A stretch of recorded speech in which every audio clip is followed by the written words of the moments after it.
Welcome back to What Sets Them Apart. Today's episode, we have a very special guest. His name is Tony Esteves.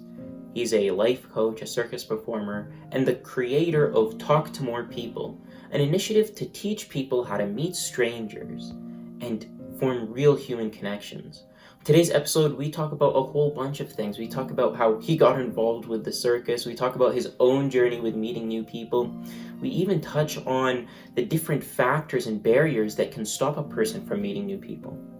If you're the kind of person who wants to meet more people, who wants to be able to connect more easily with other humans, then this is definitely the episode for you. We hope you enjoyed this conversation, and if you do enjoy it, be sure to share it with those that you know.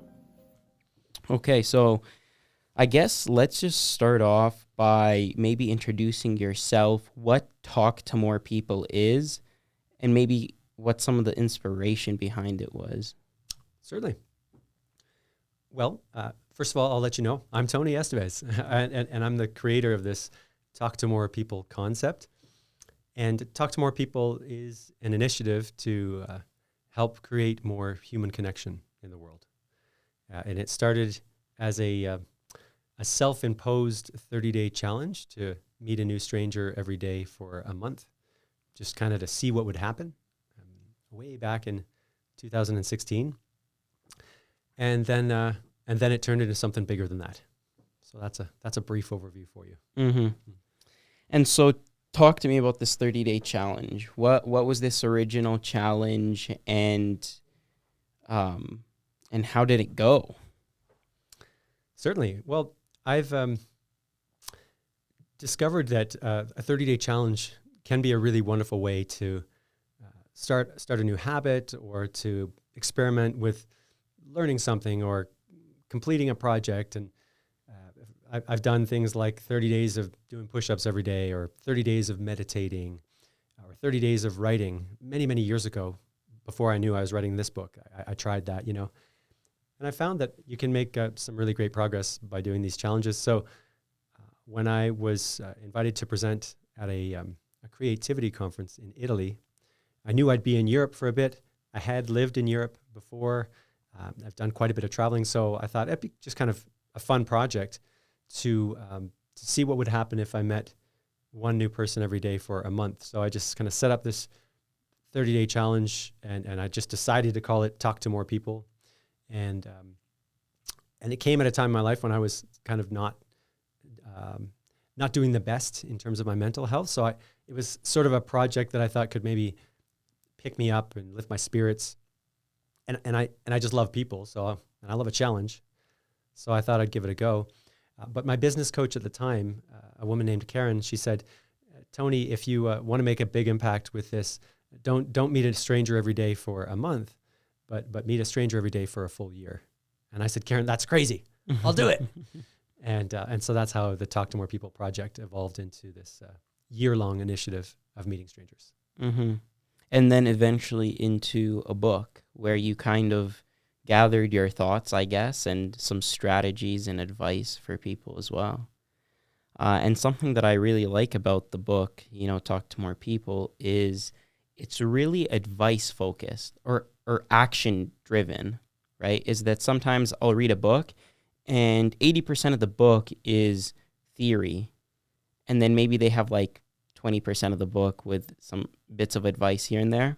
But this book is quite the opposite. It's mainly advice. It's mainly, okay, here are 6 strategies. Here's a list of things that you can do, or changes to your mindset and all of that. Was that a part of your kind of process in creating the book? I think for the book turning out that way, we can thank my editor, Aaron Parker. I worked with an editor for almost a full year once I thought I was finished writing the book. And she had me do some very significant changes that initially were very overwhelming for me, but I think ultimately made the book much more useful for the reader. I did intend for it to be useful and practical, and not so focused on all the wonderful and wild adventures that I had on this journey of meeting strangers, but more, I wanted it to be more of like a how to meet people guidebook. And so I suppose that's how it evolved to be tactical and useful And I'm glad that's your observation from having checked out the book. Thank you. Mm-hmm. A large part of our audience, they're university students, right? And I'm sure you can think back to when you first went into university, and I can even think back to when I first went into university. There is this desire every university student wants. They want to meet more people, right? They want to go in and they want to be the person that knows everyone, and they want to make more friends, and it's a completely new environment for them. But this is a big struggle. And so that's why this book, I think, is super relevant, especially for university people or for university aged, student and youth. What is a piece of advice if you were going to talk to a crowd of, first year university students just entering in their first week of university? What advice would you give them? About how to meet new people? How to meet new people. The first piece of advice I would say is just be yourself. I do remember back to when I first went to university, and by that time I was somewhat comfortable meeting people already because I stopped being very introverted around the age of 16, 17. So back in high school, but so I was okay when I got into university, but I still think at that time I had a tendency to want to impress people, to make friends. I would observe what people were wearing, what people were doing, and I think consciously or unconsciously I would try to match that so that I could, join a crowd of people. And in fact, I see in hindsight, many years later, that as I've grown up to be much more comfortable with who I am and what I enjoy and what I think about the world, I think that ultimately the best thing I could have done, if I could go back to the 19-year-old version of myself, is just say, hey, Tony, just be yourself. And the reason I think that that's such a useful idea is that even though everybody has insecurities and everybody can question whether being themselves is right or wrong or acceptable, the truth is if you allow yourself to be yourself in the world, more people who have the same interests or the same beliefs as you are going to find you. And then all of a sudden, you're going to assemble a group of friends through common interests and through common beliefs. But if you spend your time acting like something that you think you should be because of what you see around you with the students or because of what your parents told you should or need to study, or any other reasons, I think you miss an opportunity to really discover who you are. And therefore, it could take longer for you to meet the people who you're going to have the most fun with and have the best connections with. Mm-hmm.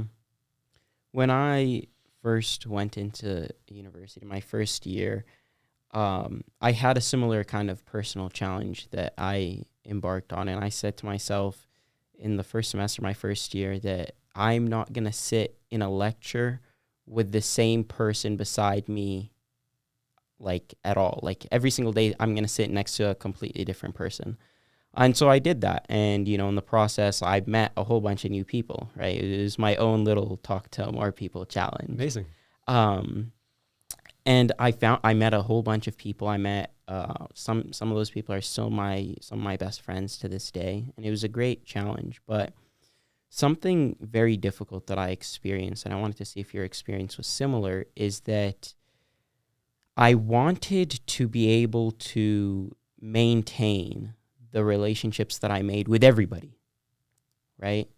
But you can't do that, right? Because eventually there's too many people to try and stay connected with. And, obviously some people, things are going to move away, drift away. And this was a very hard thing for me to kind of manage.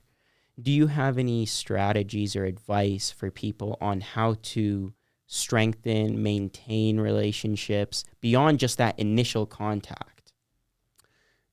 Yes, I do. And before I get into my thoughts on that, I'll just add, congratulations for doing that challenge. That sounds like a very daring and ambitious goal, Mm-hmm. and I'm sure helped shape who you are today. And this idea of getting, as we talk now about how to maintain all these new relationships, this is already a more advanced question. That's a really good problem to have Right. after people have gotten used to taking some of the earlier steps to being more comfortable with meeting new people, such as overcoming internal obstacles, such as learning how to be a really excellent listener, and how to be present, in different situations. It's a great question. When it comes to maintaining friendships that you have started, but as I understand, you said the problem is there's too many connections, or there's just not enough time. Well, first of all, that's a really good problem to have. And second of all, I would say, putting the time and energy into the relationships where it's being given back to you, where there's a reciprocity. So I think would be a priority. So I have found, having traveled to 40 countries and lived in a few of them and done all kinds of random jobs in different places, that there have been times when I've had amazing friends in that living experience or in that travel experience. And I've wanted the friendships to extend beyond when we went to our home country or our home province or whatever. And I would put the effort in to stay in contact, but I would sometimes not hear back from that person or those people. And I found it pretty upsetting. And what I've discovered is that really, to honor my own boundaries and to get what I need in a friendship, I'm best suited to only continue to put effort into friendships where those friends are meeting my needs. And of course, my needs are different than everybody else's. I just want, some communication and some opportunities to spend time with people. And if a friend or a new person in my life isn't giving that back to me, well, I can just let that go. Mm-hmm. Jumping back to the book, something that I really loved was actually, super early on in the book, and you were talking about mindsets, right? That, because I think so often we try to get the one-liner tips, what specific actions, what specific words should I use? But with these mindsets, it's going a little bit deeper than that. It's going to, fundamentally, what are the approaches? How should you be thinking about this entire thing? And you kind of outlined a few of the different mindsets. I wanted to start off by saying, do you have a favorite of these mindsets? Do you have a personal favorite, and why? And how did you kind of come up with these? At the moment, I do have a favorite mindset, and that's the meditator's mindset.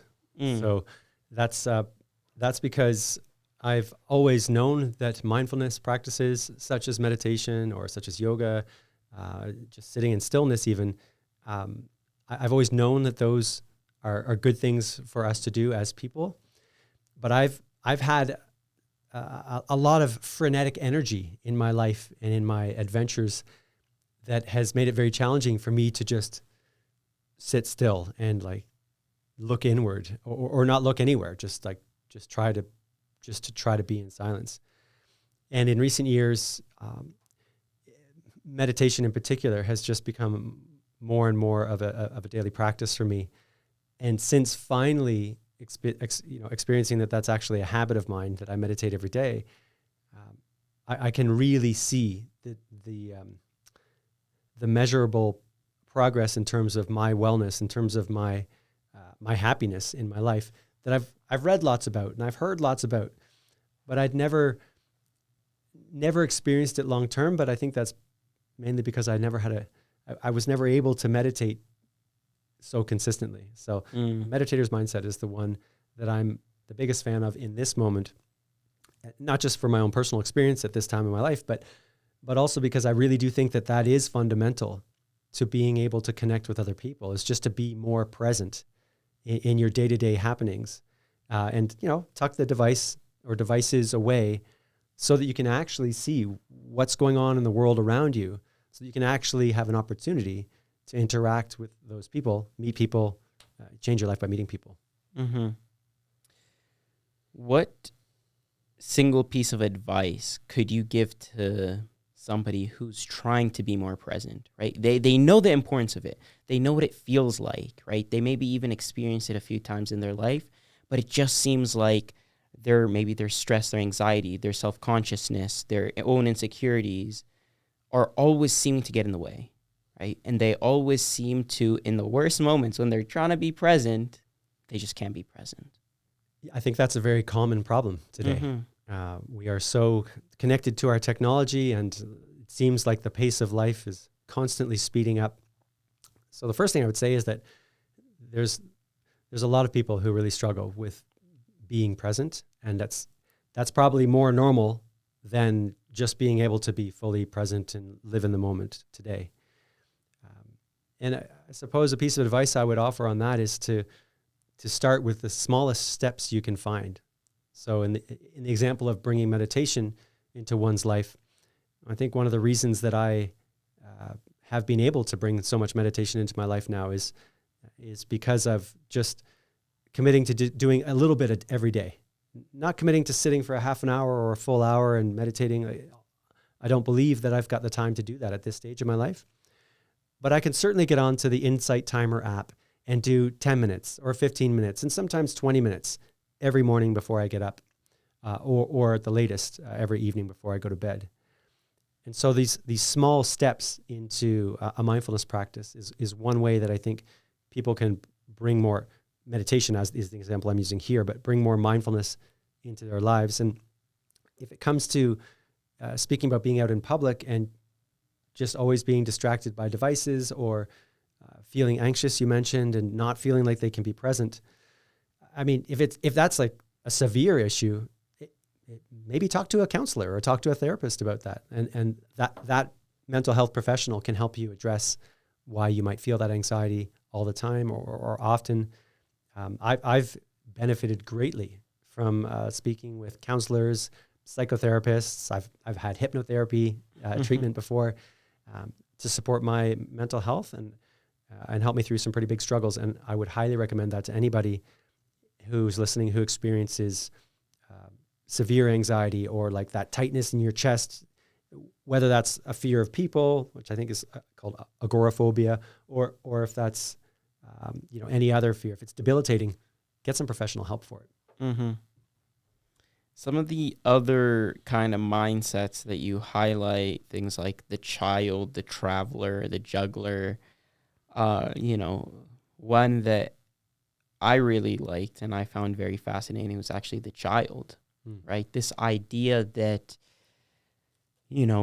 children have a curiosity. You talk to a child about anything and they keep asking, why? Right? To the point where you start asking yourself, man, do I even know what I'm talking about? And that we lose that curiosity as we get older. And its importance. Can you talk about, how has curiosity maybe changed your life, giving you experiences that you otherwise never would have had? Yeah, I think the child's mindset, it has a lot to do with curiosity and a lot to do with playfulness. And I have been very fortunate to have lived a really playful life, even though I've done some pretty serious jobs in my adventure, in my journey so far.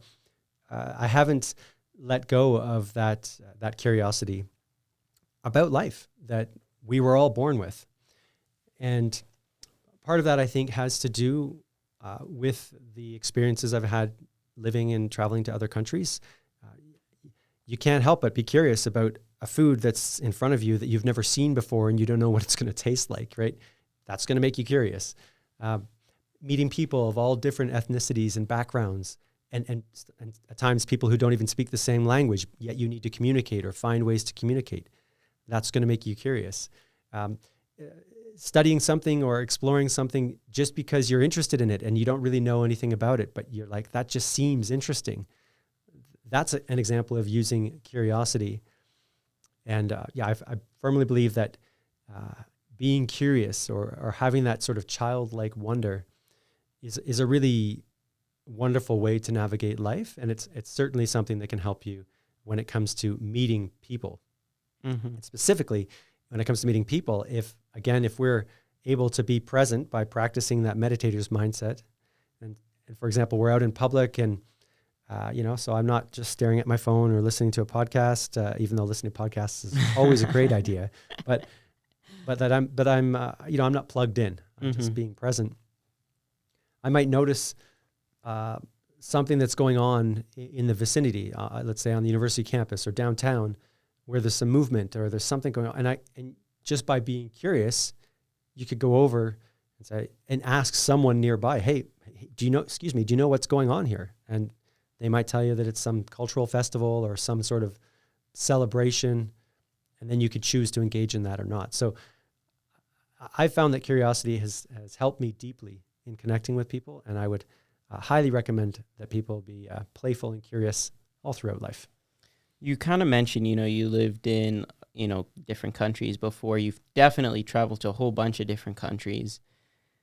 And this last summer, I was in Italy, and I found it very difficult to connect with people, right? Simply because of the language barrier.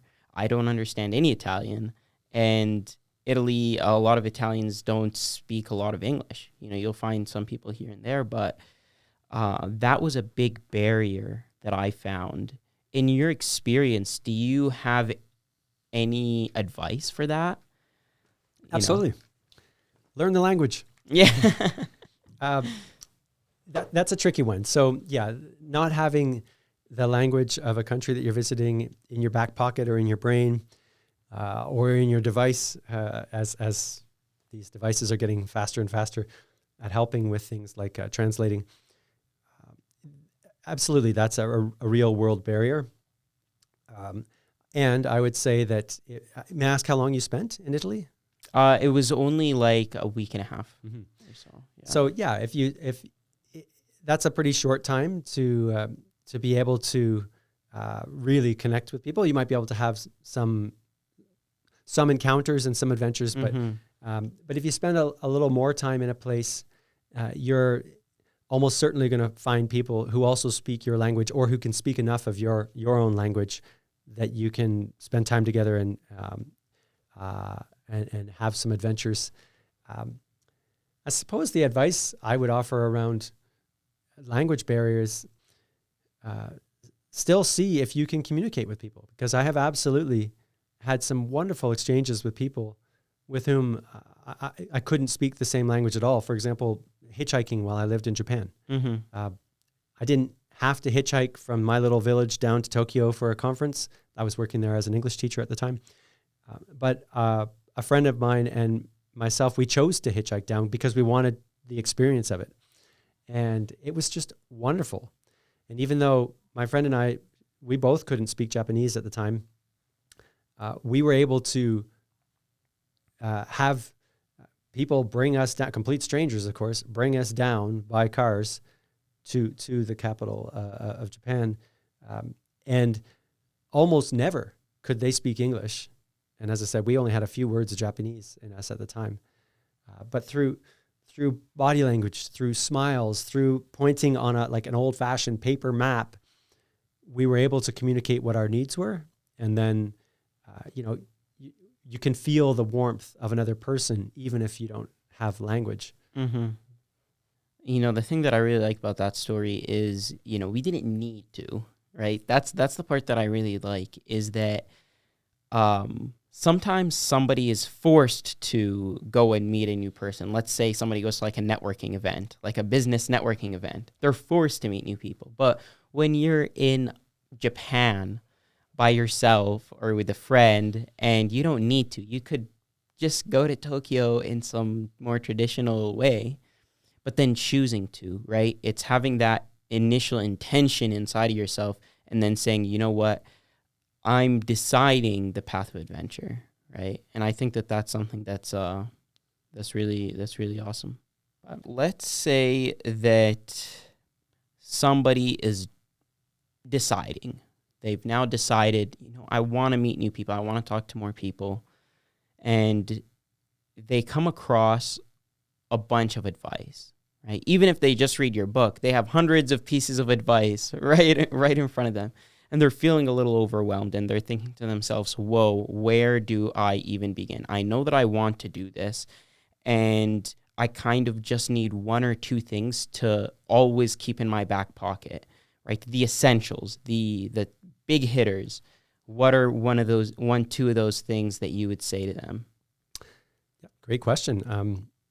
I would say, there is so much advice. There's so much advice out there in the world, and in this book are my recommendations on how to meet people. But by no means are these the best recommendations necessarily in the world. These are just the recommendations that came from me, from my lived experience, my travel experience, and then also a bunch of research from social psychologists. But there's some pretty good ones in there, I believe. And in the book, there's this acronym that you've definitely come across called Look Up. And that acronym stands for the 6 stages of how I recommend people explore the art or explore the skill of connecting with other people. And just as an overview, briefly, the L stands for to listen. The O is all about overcoming internal obstacles. The next O is 6 strategies on how to open a dialogue. The K is all about how to keep the conversation going. How do you keep a conversation going with someone who you just met? And then the U stands for, if you're uncomfortable, how to exit a conversation. And then the P of the lookup process stands for play and improvise. And so to answer your question around, where would someone start if they're feeling overwhelmed with too many ideas, is I would start with that L. I would start with the listen. And in particular, I would start with a technique that I call talk to more people listening, which really is connected to the meditator's mindset. It's connected to being present and aware of your surroundings.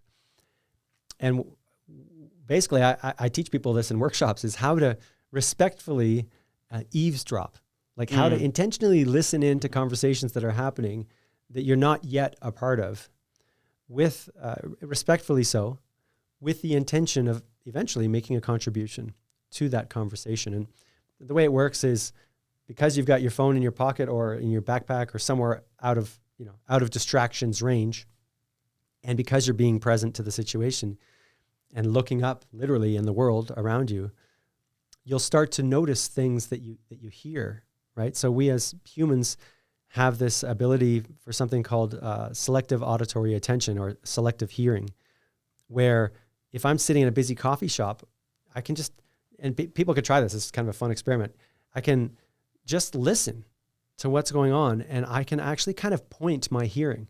So I can hear the person over there who's speaking with the barista about what they want in their coffee. And then I can hear the person over there who's having a phone conversation. And then I heard the door open and actually a bus drive by outside. And so we have this ability to intentionally listen if we just tune into it. And so the idea behind this talk to more people listening thing is just to start the skill of connecting with new people, just to start listening to more of what's going on around you. And I don't even suggest to begin with that you try and join the conversation right away. Like, that's a more advanced thing to do, especially when it's more than one person that you're going to try to talk to. But actually start by just simply listening more. And the reason that this works is that if you do this exercise, you'll start to hear and notice things that you can relate to. You'll start to hear people talking about, if you're into sports, you'll start to hear people talking about the game last night. If you're into literature, you'll start to hear people talking about plays and books, and you'll start to hear things that relate to what's important to you as a person.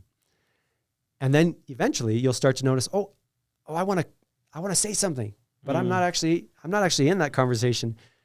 So you still need to refine the skills of actually joining the conversation. But I think a really good starting point is just to improve the listening skills. And that's my first starting tip I would offer. Yeah. The putting away the phone, I think that's like super important, right? And you actually touch on the book, you talk about, a barrier to connection is this idea that we're too connected or too connected, right?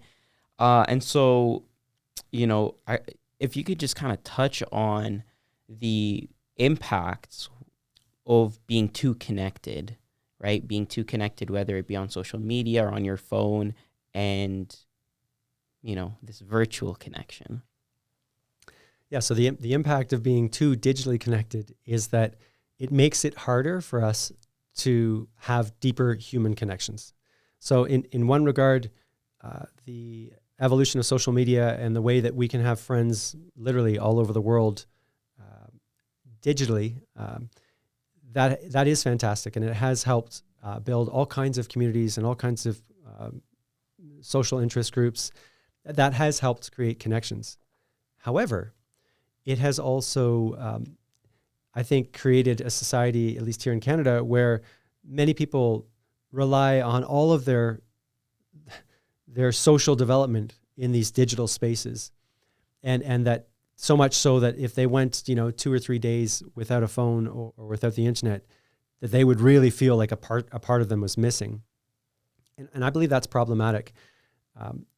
If we can't feel comfortable engaging with people face to face in the real world, because we're so plugged in, because we've got all of our notifications turned on, which is something I would recommend everyone do, is turn all your notifications off and stop allowing the device to be the boss of you, and you get to engage with text messages or direct messages in whatever communication platform you use on your own terms. So that's one tip I would offer. I believe that the ultra connectivity has helped create the epidemic of loneliness that we are experiencing in the world today. The epidemic of loneliness. Yeah. What's the antidote to this epidemic? I'd say that the antidote to this epidemic is more in-person human connection. So a lot of people don't know. Many people know that isolation is bad for your mental health, but most people don't know that it can also be extremely harmful to your physical health. And tons of research has been done on this. I would encourage anyone to look up Dr. Gillian Sandstrom. She's a Canadian researcher who works out of University of Essex in England. And she's done, I think more than a decade's worth of work on strangers meeting strangers. And it's connected to the impacts of loneliness on people in the United Kingdom.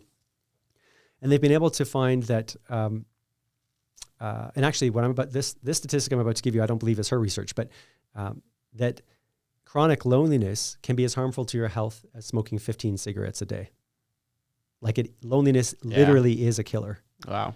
And so it's really, really worthwhile to learn how to build human connection, even if you're introverted, even if you don't particularly want to, but it's really, I think, important for people to know that it's not just harmful to your mental health, but it's also harmful to your physical health. And I think these labels are maybe, they're not productive. Labels such as I'm extroverted or I'm introverted, right? And you talked about this a little bit in the book, where this is a self-limiting belief, or, I believe it was one of the obstacles, which is, I'm not that extroverted, right? That other person, they can talk easily to people because they're extroverted. They were born this way. That's just not me, right? Can you talk about what you interpret as extroversion, introversion? Is this a decision? Is this, talk about that a little bit more? Certainly. That is one of the obstacles that I hear very often. I think it's actually the first obstacle that I have in the overcoming internal obstacles section is, but I'm not an extrovert. Yeah. And I think my response to that is, that's cool. That's totally fine. I never used to be an extrovert either. And that's fine because being introverted can actually be a really great strength when it comes to meeting new people, specifically because introverts are most often the best listeners in the room. And just as we were discussing earlier, listening can be a really, really powerful way to learn about what's going on around you, and also how to build rapport with people.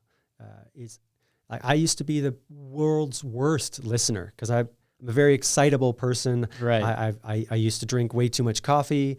I might still drink a little bit of coffee now and then, but not too much, I hope. And so I'd be so excited about a country I just came back from, or a job I just did, or something that I wanted to do, that often in social situations, I would talk at people, like I would fire hose people with my excitement. And that just energetically can literally push people away. That's the extrovert pushing people away, which I definitely experienced in my lifetime. Is people are like, whoa, this Tony guy's like too much. You know, there are some people who loved my energy for sure and thought, this is a fun person to spend time with. But I can see how in my younger, more enthusiastic years, that actually being extroverted could have negatively impacted my ability to build, deep, meaningful connections with new people. And then actually, if I was able to tap into the introverted side of me, who was deeply introverted until I was late into my teen years, that perhaps I actually would have been able to build more deeper relationships at different stages of my life. Mm-hmm. Yeah, and developing that rapport, I think, is something that's super, super important, right? Is like, getting people to feel more comfortable with your presence and you to feel more comfortable with other people's presence. And I think that's, at least for me personally, that's where I really start liking the connection, is because then you can start to go deeper, right? Then you can actually develop something more meaningful. Do you have any advice, for somebody like me or perhaps your younger self, to how do you build that rapport more? I would say that's also connected to curiosity. So again, this version of myself that I just shared with you, who was always so excited about all the things he was doing. And honestly, I think I've done some pretty neat things in my life. So it's okay that I was excited about what I was up to. That's great. Mm-hmm. However, some of the times I might have done better to take a pause and force myself to just be like, wait my turn to share and to genuinely be curious about what's going on in the life of the person who sits across the table from me. I mean, an example I can use is when the first time I hitchhiked across Canada from Whistler, British Columbia to my hometown of London, Ontario. I came back and I was talking to my old high school buddies about what it was like living in the beautiful mountains out in British Columbia, and the adventures I'd had hitchhiking and the people who I'd met. And they couldn't relate to my travel experience. They'd all decided to, for that time, stay in town and work, or a couple of them were still at university.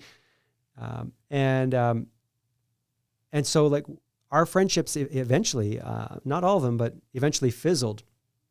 And I was so hurt that I sort of got ousted from this group of guys who I had my most formative years with, let's say from the age of like 14 to 21, 22, something like that. And I can now see that actually is understandable, that they didn't like my vibe so much anymore, because I was so excited about the things that were going on in my life that they could not relate to. And thankfully, because that's when I basically became a traveler, right? Thankfully, I survived that by just meeting other wonderful friends who were also travelers, right? So life is an evolution of social experiences and work experiences. And I think it's in the moment when a friendship falls apart, or maybe you leave a friend group over some controversy, that can be really devastating. But the good news is there's always more amazing people out there in the world who actually might be even better suited to get along with the newer version of you. And that's not to say that those friends of mine were wrong at all for, no longer connecting with me the way we used to when we were, troublemakers in high school. Even though I was hurt by it, it actually wasn't their fault. I'd just gone in a different path, and it doesn't mean it was better or worse. It's just a different path. Mm-hmm.